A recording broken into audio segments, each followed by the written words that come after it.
Assalamualaikum warahmatullahi wabarakatuh.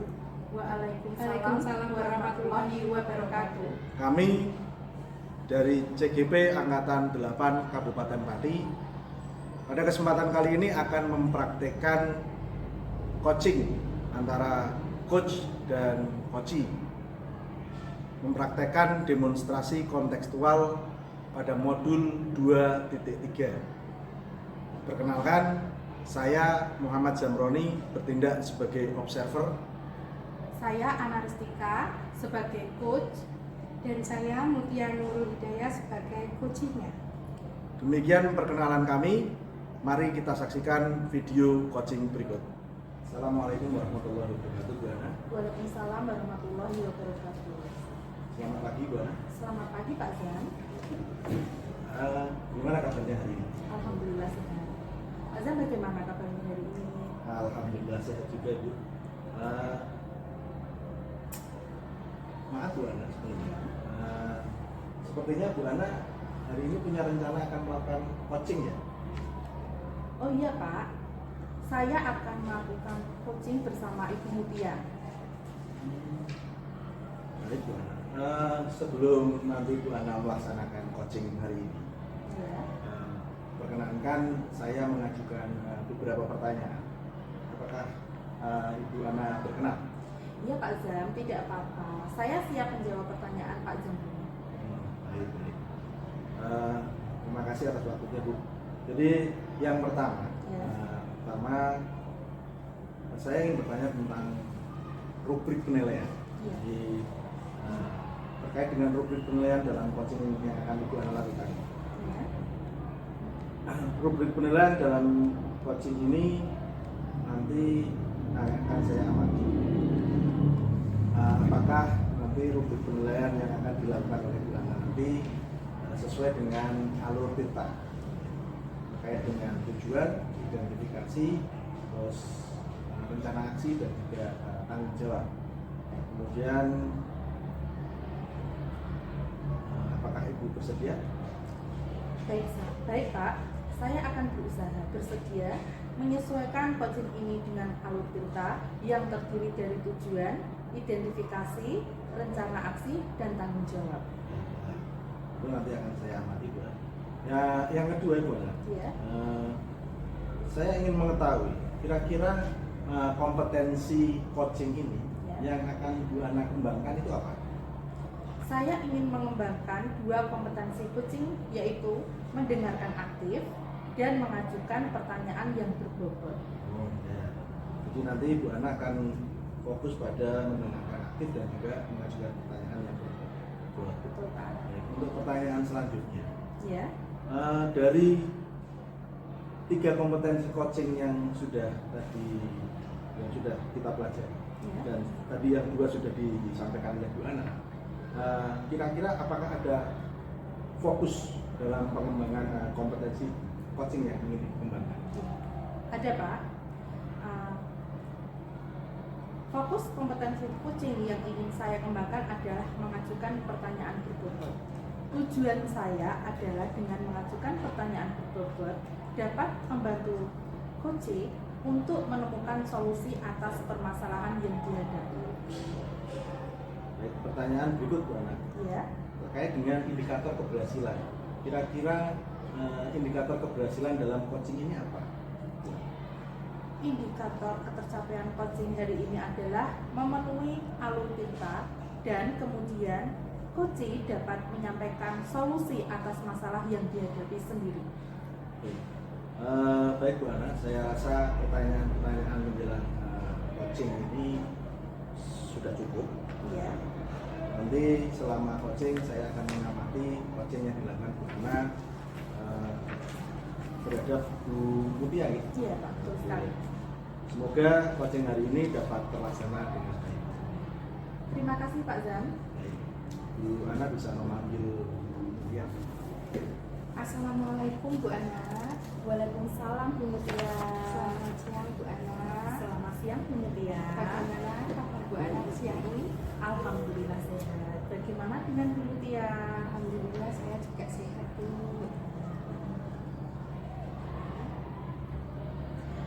Bu Mutia. Ada apa ya Bu Mutia?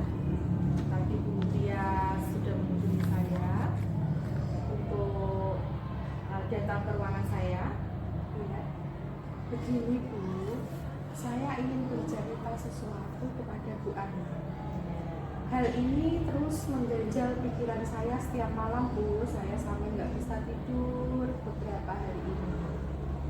Ada apa Bu Mutia? Silakan diceritakan. Masalah ini terkait dengan kegiatan supervisi pembelajaran yang dilakukan kepala sekolah beberapa hari yang lalu Bu.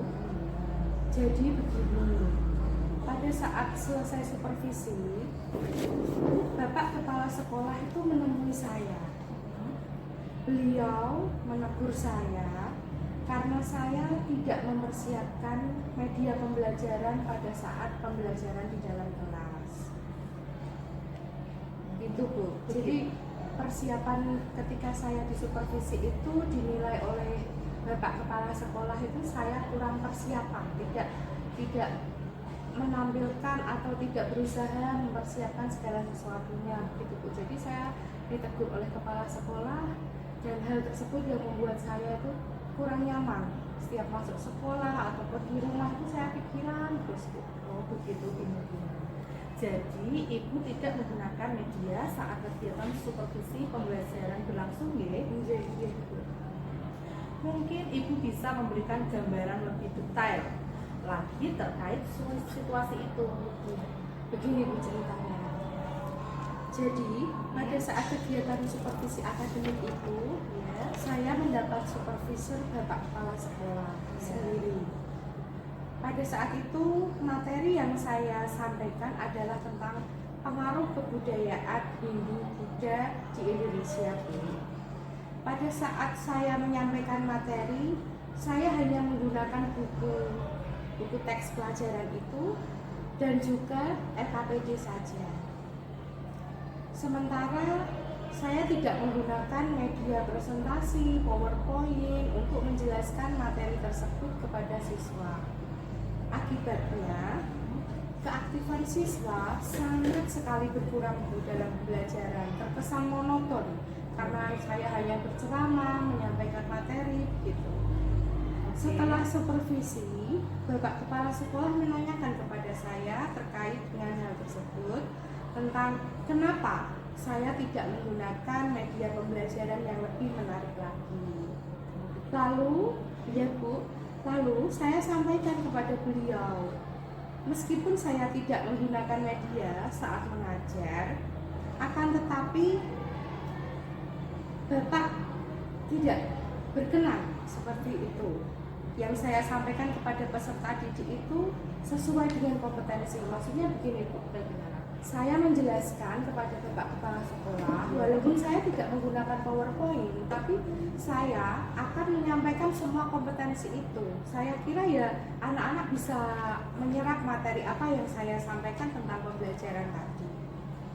Kebetulan suara Bapak Kepala Sekolah agak keras Bu ketika menegur saya. Sehingga beberapa rekan guru mendengar. Saya jadi malu Bu.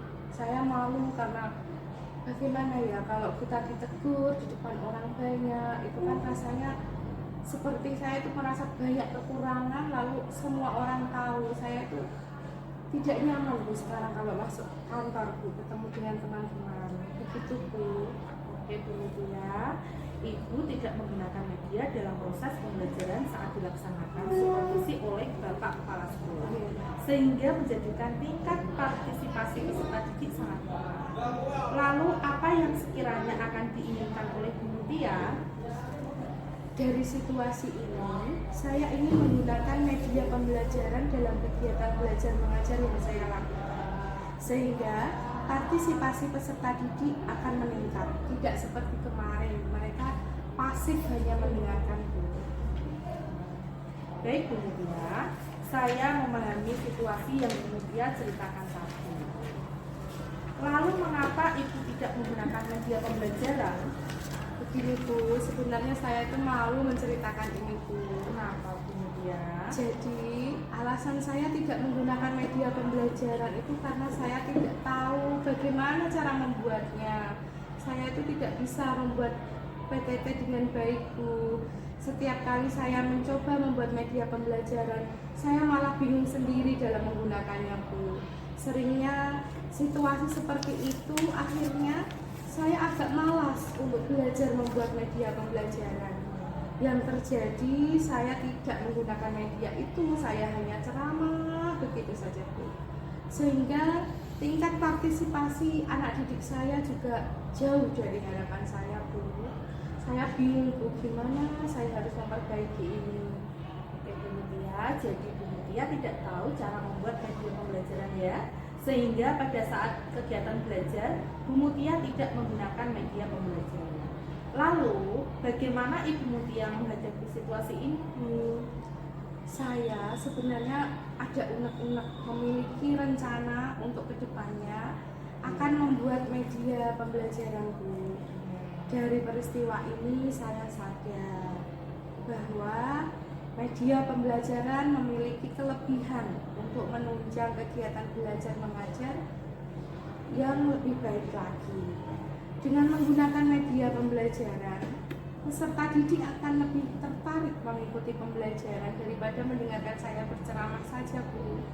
Selain itu, penggunaan media pembelajaran di kelas juga akan memberikan gambaran secara real, nyata, konkret. Mereka bisa melihat sehingga materi bisa terserap dengan mudah.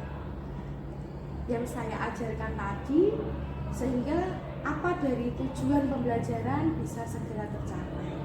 Dan yang paling penting, partisipasi atau keaktifan peserta didik itu akan meningkat karena mereka tertarik, Bu. Baik, Bu Mutia, lalu bagaimana caranya Ibu akan membuat media pembelajaran sementara Ibu tidak bisa membuatnya? Mungkin ada beberapa kegiatan yang akan saya lakukan demi untuk mendapatkan sebuah media itu, Bu. Yang pertama, saya akan belajar. Saya akan belajar membuat media pembelajaran dengan ikut BIMTEK. Itu kan pasti ada ya, Bu. Ya, bagus. Cara membuat PowerPoint atau sekarang yang sedang ngetren itu Canva, video-video itu. Nanti saya akan mencari info yang dilakukan dari daring dan luring, Bu. Sekarang kan banyak ya, Bu, di media yang gratis itu. Selanjutnya, setelah saya mengikuti BIMTEK, saya akan meminta bantuan teman-teman yang masih muda itu, Bu, ya. Pasti mereka lebih kreatif. Saya akan minta diajari bagaimana cara membuat media pembelajaran yang baik dari teman-teman yang ahli IT, ahli membuat media pembelajaran. Saya juga akan belajar secara mandiri, Bu. Saya malu, Bu, kalau nanti ditegur Pak Kepala Sekolah lagi untuk yang kedua kalinya. Saya sudah tidak sanggup menanggung rasa malu ini. Iya. Nanti juga saya akan melihat konten-konten di YouTube itu, Bu, pasti kan ada ya, Bu, Ada. yang cara membuat media pembelajaran dari YouTube maupun platform lainnya. Dengan melakukan itu semua, saya berharap dapat membuat media pembelajaran yang bisa saya terapkan dalam proses pembelajaran di kelas saya, sehingga untuk supervisi yang akan datang, Pak Kepala Sekolah sudah bisa melihat perkembangan saya. Wah, sebuah ide yang luar biasa, Bu Mutia. Kira-kira kapan Ibu akan melaksanakan rencana tersebut, Bu? Kapan ya, Bu? Kira-kira untuk rencana yang sudah saya susun nanti akan saya realisasikan secepatnya, Bu, karena saya butuh waktu untuk belajar, Bu. Maklum, Bu, saya itu kurang menguasai IT. Kebetulan dalam pertengahan bulan ini akan ada pelatihan secara daring untuk menyusun media pembelajaran. Namun sebelum itu saya akan membuka konten serupa dari YouTube biar mempunyai gambaran awal langkah-langkah menyusun media pembelajaran. Ibu akan secepatnya melakukan langkah konkret untuk mewujudkan rencana yang telah Ibu susun, ya. Bagaimana perasaan Ibu sekarang setelah menceritakan masalah yang dihadapi tersebut? Apakah masih ada yang mengganjal dalam benak Ibu? Alhamdulillah Bu Ana, saya sudah merasa lega setelah saya berbincang-bincang di sesi ini. Ya. Kemudian melalui pembicaraan dan perbincangan kita siang ini, saya bisa menemukan sebuah solusi dari masalah yang saya hadapi yang sampai tidak bisa buat saya tidur beberapa hari ini. Terima kasih ya Bu Ana ya, karena sudah membantu saya untuk menemukan ide-ide dan keberanian untuk berubah tersebut. Ya baik Bu Mutia, sama-sama Bu. Saya merasa senang jika Ibu mau bercerita pada saya masalah yang telah dihadapi. Apakah masih ada yang ingin disampaikan Bu Mutia? Sampun Bu, sudah cukup, tidak ada lagi. Saya sudah lega, saya sudah punya gambaran untuk langkah ke depan menghadapi Pak Kepala Sekolah dan teman-teman. Sekali lagi saya mengucapkan terima kasih. Saya mohon izin untuk melanjutkan kegiatan saya Bu. Saya mohon pamit. Assalamualaikum Bu. Waalaikumsalam warahmatullahi wabarakatuh. Semoga berhasil Bu. Iya, Matur nggih. nuwun. Selamat ya Bu Ana. Tadi saya sudah mengamati Bu Ana melaksanakan coaching dengan Bu Mutia. Iya. Tadi saya lihat Bu Mutia itu tadi menyampaikan bahwa beliau ditegur oleh Bapak Kepala Sekolah gara-gara tidak membuat atau tidak menyiapkan media pembelajaran pada saat supervisi. Iya. Baik, saya pikir luar biasa coaching yang Bu Ana tadi lakukan sampai Bu Mutia itu sudah merasa lega gitu. Iya. Baik, Bu Ana, saya ada beberapa pertanyaan melihat tadi hasil coaching yang Bu Ana lakukan. Mungkin pertanyaan pertama Bu, saya sudah melihat praktik coaching yang Ibu laksanakan tadi. Praktik coaching yang Ibu laksanakan itu sudah sangat baik dan menurut saya sudah luar biasa. Ya. Lalu bagaimana Bu Ana itu menilai performa Ibu pada saat berperan menjadi coach dalam proses coaching tadi? Lalu mohon dijelaskan dasar penilaian tadi seperti apa? Baik Pak, saya ucapkan terima kasih kepada Pak Zam. Saya menilai bahwa apa yang sudah saya tampilkan tadi sudah sesuai dengan alur tirta. Alur tirta yang saya lakukan terdiri dari tujuan, identifikasi, rencana aksi, dan tanggung jawab. Saya juga mengakui, meskipun saya sudah menggunakan alur tirta pada coaching kali ini, tetapi ada beberapa hal yang belum saya tunjukkan secara maksimal.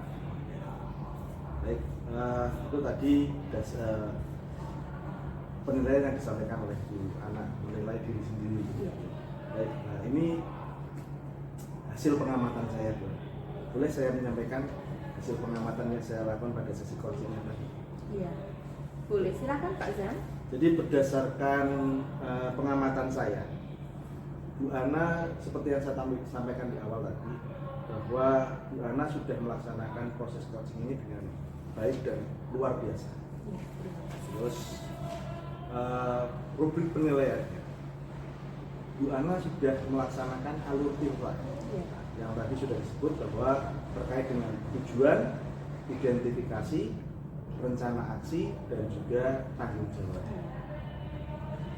Selain itu, saya juga melihat di dalam proses coaching tadi, Bu Ana selaku coach itu bisa menuntun Bu Mutia selaku coach untuk merespon pertanyaan-pertanyaan yang disampaikan oleh Bu Ana.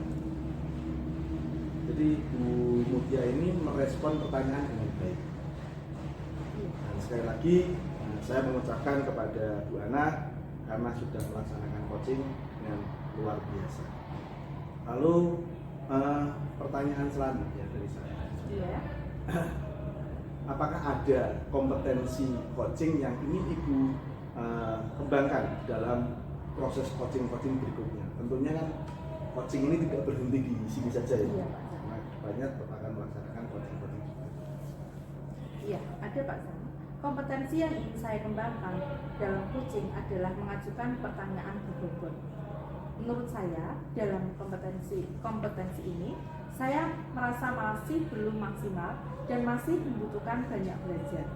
Selain itu, saya ingin menerapkan teknik rasa, yaitu resif atau menerima, acknowledge atau memberi tanda, sumaris atau membuat kesimpulan, dan ask atau menerima.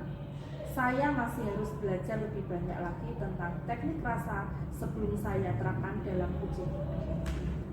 Jadi dari yang tadi disampaikan oleh Bu Ana, memang rasa itu yang tadi disampaikan ada receive, knowledge, kemudian summarize, dan juga ask. Itu memang kita membutuhkan latihan yang lebih banyak. Ibaratnya kita itu membutuhkan jam terbang untuk menerapkan alur tirta sekaligus teknik rasa. Jadi semoga kedepannya Bu Ana sudah bisa mempraktikkan coaching dengan alur tirta dan teknik rasa, sehingga coaching yang akan dilakukan kedepannya menjadi lebih baik lagi. Gitu. Tapi sekali lagi saya mengucapkan selamat kepada Bu Ana karena sudah melaksanakan coaching terhadap Bu Mutia dengan luar biasa. Terima kasih Bu Ana, terima kasih waktunya, maaf mengganggu seperti itu. Terima kasih Pak Zam, terima kasih atas observasi yang telah Pak Zam lakukan.